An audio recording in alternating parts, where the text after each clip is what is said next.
On se retrouve pour la conférence de presse de Carlo Ancelotti avant le match de demain face à Mallorca en Liga, bien qu'il n'y ait plus grand enjeu pour le Real Madrid. Il y a encore 3 matchs à jouer, et puis surtout pas mal d'actu autour de l'entraîneur italien notamment. Mais avant, n'oublie pas le petit like, le petit partage, le petit à la Madrid, ça fait toujours plaisir et ça soutient le travail. Et puis real-france.fr pour toute l'actu au quotidien du Real Madrid de la Maison Blanche. L'application mobile est également disponible sur Android et iOS. Et allez, sur ce, on écoute Carlo Ancelotti.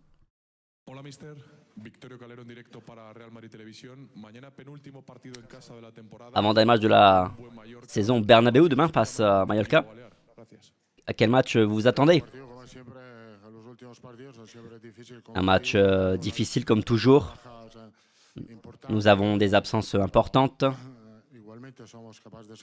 mais nous sommes quand même capables d'aligner un 11 compétitif. On va essayer de faire le maximum que l'on peut faire. Gagner ces 3 matchs, donner le maximum.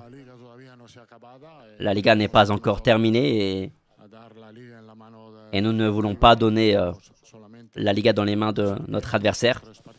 Donc on veut bien faire sur les derniers matchs et bien terminer une saison qui a été difficile. Buenas tardes, mister. Aquí José Luis Sánchez para Jugadores de la Sexta. No sé qué sentimiento tiene, si de tristeza porque se acaba su etapa en el Real Madrid. Votre étape au Real Madrid se termine. Est-ce que vous êtes triste ou est-ce que vous êtes heureux à l'idée de prendre le Brésil? Mon sentiment personnel, c'est que oui, à partir le 26 mai, à partir du 26 mai, je serai l'entraîneur du Brésil, le sélectionneur. Ce sera un défi important, mais je reste aujourd'hui l'entraîneur du Real Madrid. Je veux bien terminer cette fantastique aventure ici.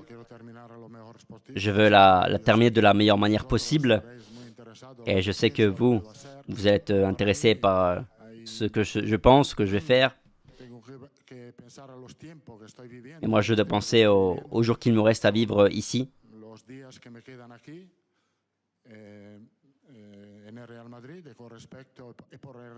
Et grâce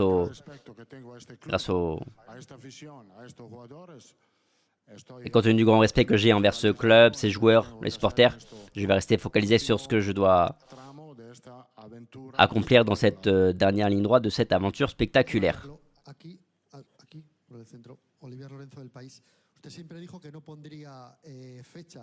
Vous avez simplement toujours dit, plutôt, que vous ne donneriez jamais une date à votre fin d'aventure au Real Madrid. Pourquoi ça sort aujourd'hui? Pourquoi ça se produit? Parce que la fédération a publié cette information et c'est officiel, oui, à partir du 26, je vais être le sélectionneur du Brésil. Hola Carlos, buenas tardes. Miguel Ángel Díaz de la Cadena ha hecho oficial que vas a ser el nuevo seleccionador. Le Brésil a officialisé, mais le Real Madrid n'a rien dit officiellement. Est-ce que ça te surprend? Et depuis quand tu suspectes le fait que tu ne seras plus l'entraîneur du Real Madrid la saison prochaine? Le Real fera le communiqué quand ils voudront le faire. Il n'y a absolument aucun problème à ce niveau-là. Je ne sais pas quand ils vont le publier, mais ils le feront au moment où ils le voudront. Ce sera opportun selon le Real Madrid. Il n'a rien de plus à ajouter, de la même manière que le Brésil l'a sorti hier.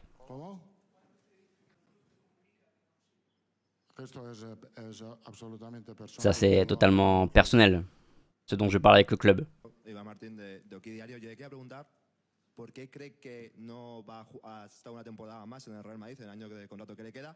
¿Y desde cuándo sabe que va a ser seleccionador? Depuis quand vous savez que vous allez être l'entraîneur du Brésil? Le football, comme la vie, c'est une aventure qui commence et qui termine. J'ai toujours tenu compte du fait qu'un jour, cette aventure allait se terminer. Ce sera le 25 mai. C'est une période très belle. J'ai passé de très bons moments ici. Je pense que tout le monde a passé de bons moments ici.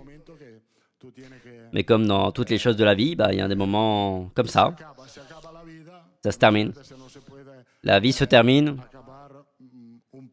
Pourquoi Pourquoi la période d'un entraîneur ne pourrait pas se terminer. Voilà, je veux bien terminer ici, parce que c'est ce que mon professionnalisme et mon sérieux me demandent. Puis le 26, je parlerai d'un nouveau défi. Je n'ai jamais eu de problème avec le club et je n'en aurai jamais. Je l'ai répété de nombreuses fois. C'est un club que j'ai dans mon cœur et que je l'aurai également quand cette aventure sera terminée. Parce qu'un jour, elle doit se terminer. Elle se termine après 4, 5, 6 ans où on a passé de très bons moments, on a gagné beaucoup de titres. Et je garde un souvenir fantastique. Ça restera gravé dans nos mémoires.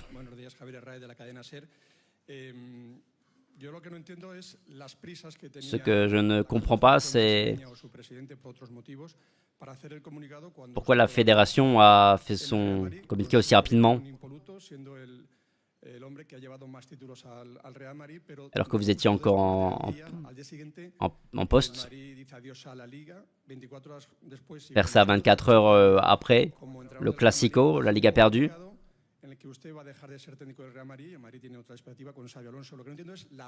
Alors que le Real Madrid a d'autres attentes avec Xabi Alonso.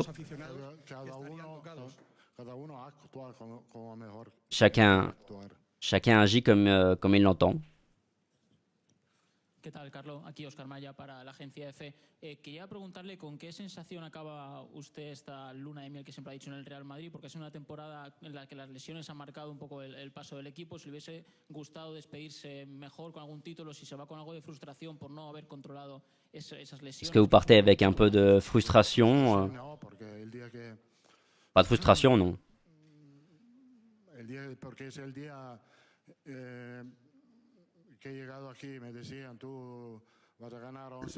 Le jour de mon arrivée, vous me disiez que j'allais gagner 11 titres.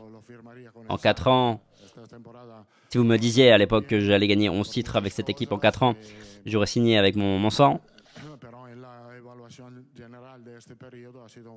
Cette saison ne s'est pas très bien passée pour de nombreuses raisons, mais ça restera une période inoubliable. Quel conseil donneriez-vous à Xabi Alonso? Je l'apprécie beaucoup, Xabi Alonso.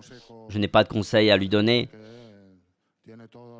parce qu'il a tous les outils pour devenir un grand entraîneur à l'avenir. Tatiana Mantovani, TNT Sports Brasil. Me gustaría saber cómo van a ser estas 2 semanas hasta el día. Comment vont à quoi vont ressembler ces 2 prochaines semaines? Je sais comment elles vont se dérouler parfaitement. On doit préparer le match de demain, le match de samedi et le match dimanche prochain face à la Real Sociedad. Je l'ai très clairement, ce que je dois faire, je l'ai très clairement en tête. Et après, le 26, j'aurai autre chose à faire et je y réfléchirai. Hola, ¿qué tal? Carlos Juanma Sánchez de Radio Nacional. En el juicio de Hacienda explicó que en 2015 fue despedido en mayo, pero que cambió su residencia fiscal en abril porque ya sabía que no iba a seguir. Este año, ¿cuándo ha tenido la sensación, cuándo ha tenido la sospecha de que no iba a seguir cette saison? la temporada que viene? Quand avez-vous eu le sentiment que vous n'alliez pas continuer? Il faut regarder les faits. Je suis l'entraîneur du Real Madrid jusqu'au 25. Donc je m'en suis rendu compte hier.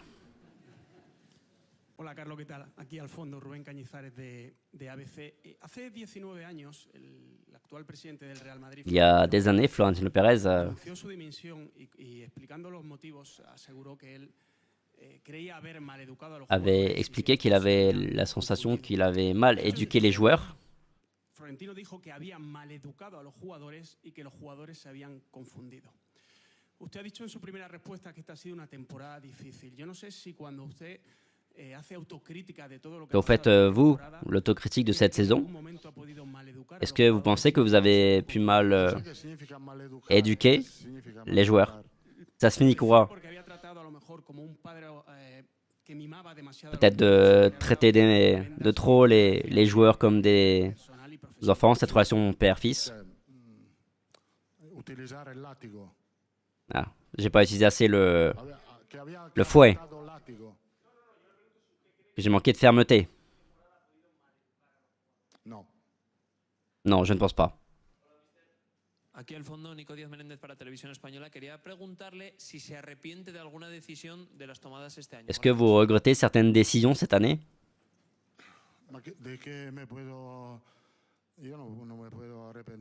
Non, je ne peux rien regretter. J'ai passé une aventure fantastique et je veux que mes 15 derniers jours soient fantastiques aussi.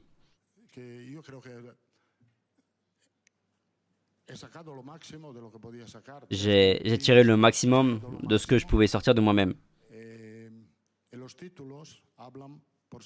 Et les titres parlent pour eux-mêmes. ¿Qué tal, Carlos? Muy buenas. Fernando Burgos, Onda Cero. Bueno, es verdad que no va a ganar ningún título aparte de la Supercopa de España y del Mundialito esta temporada. Debería ser una rueda de prensa alegre. No digo feliz, digo alegre. Usted se va del Real Madrid como el mejor entrenador de la historia y ficha por la selección a la que quieren entrenar todos, que es una pentacampeona que últimamente no está ganando, pero que es un reto apasionante. Y no le veo feliz. Je ne vois pas heureux, alors que vous partez, vous quittez une grosse aventure et vous rejoignez le Brésil. Mais je ne vois pas heureux. Si, je suis très heureux. Si aujourd'hui je n'avais pas la conférence de presse, ça aurait été un jour fantastique. Lors de la conférence de presse, je dois expliquer des choses que je ne veux pas expliquer. Parce que j'ai le maillot du Real Madrid jusqu'au 25. Je respecte énormément ce maillot. Oui, je veux le respecter jusqu'au dernier jour. Mais je suis très heureux. Pour tout ce qui se passe autour de moi. Je voulais gagner la Liga, oui. La Ligue des Champions, oui, une autre fois. Mais je suis très heureux. Buenas, Pablo Polo de Marca. Mister, echando la vista atrás, con todo lo que ha pasado, tantas ruedas de prensa hablando de si se iba... En regardant un peu avec un plus de recul et tout, est-ce que vous pensez que c'était le bon moment pour partir? Ou est-ce que vous pensez surtout que le Real ne voulait plus de vous? Je n'ai jamais pensé que le Real Madrid ne voulait pas de moi. Madrid me veut. Même si je vais au Brésil le 25, même si je m'en vais le 25, le Real Madrid m'aime toujours. Le club m'a toujours aimé. Ça, ce sont les choses de la vie. Je ne peux pas être l'entraîneur du Real Madrid toute ma vie. Ça se termine pour beaucoup de choses. Peut-être parce que le club a besoin d'un nouveau coup de boost, un nouveau cycle, que l'entraîneur a besoin aussi d'une nouvelle impulsion. Je ne vais pas faire un drame de tout ça. Cette saison se termine, ça se termine cette saison. Mille merci à ce club, à cette équipe. Et on continuera. Chacun va continuer son propre chemin avec toute l'affection du monde. Je serai un madrilène pour toute la vie. C'est une période qui s'achève, une période qui a été spectaculaire. Je n'aurais jamais pensé pouvoir entraîner le Real Madrid pendant 6 ans, et c'est arrivé. Il faut être reconnaissant envers le club. Buenas, mister, por aquí Fernando Tavero para el diario AS. Yo le cambié un poco el tercio y le quería preguntar por Rodrigo, que le hemos visto hablar con usted ahí en lo que... Question par rapport à Rodrigo. Le ha dicho algo y luego se ha marchado cabizbajo después de llevar 255 minutos sin jugar. Me gustaría preguntarle qué le ocurre al Brasil. Que se passe-t-il à Rodrigo? Rodrigo a eu un état fébrile la semaine dernière, qui ne lui a pas permis de bien s'entraîner, de revenir à son meilleur niveau. Il a essayé de supporter ça.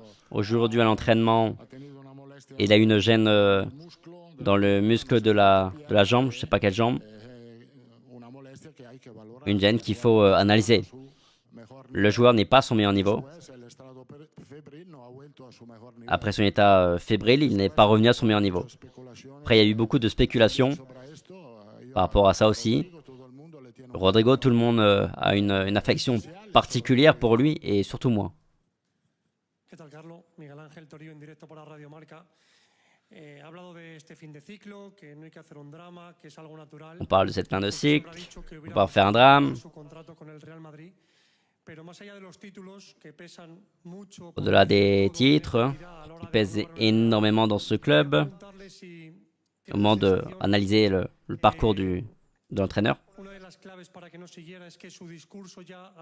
Est-ce que vous avez la sensation que peut-être votre discours ne passait plus par rapport aux joueurs? C'est possible, tout est possible. Peut-être le moment de faire un changement.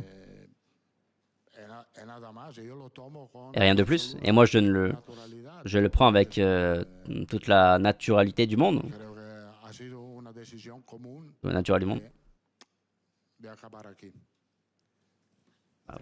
C'est le moment de terminer l'aventure ici. Ha comentado que tienen que evaluar a Rodrigo por esa molestia en el muslo. Me gustaría preguntarle por cómo está el futbolista a nivel anímico, sobre todo después de la final de la Copa del Rey. ¿Cómo ha visto al brasileño? Comment va Rodrigo, le joueur, sur ces dernières semaines? Quand un joueur n'est pas bien, il n'est pas bien mentalement. Parce qu'il veut jouer, il veut montrer ses qualités, il veut aider l'équipe. Il est un peu déçu en ce sens. C'est ce qui arrive à tous les joueurs qui ont des blessures et qui ne peuvent pas aider l'équipe. Il reste 2 matchs au Bernabéu. Quelle image pensez-vous que les Madrilènes, les supporters ont de vous? Nous avons vécu des moments merveilleux. Tout n'a pas été parfait, mais on a eu des soirées merveilleuses avec des remontadas inoubliables que moi je n'oublierai jamais et je pense que les fans non plus ne l'oublieront pas.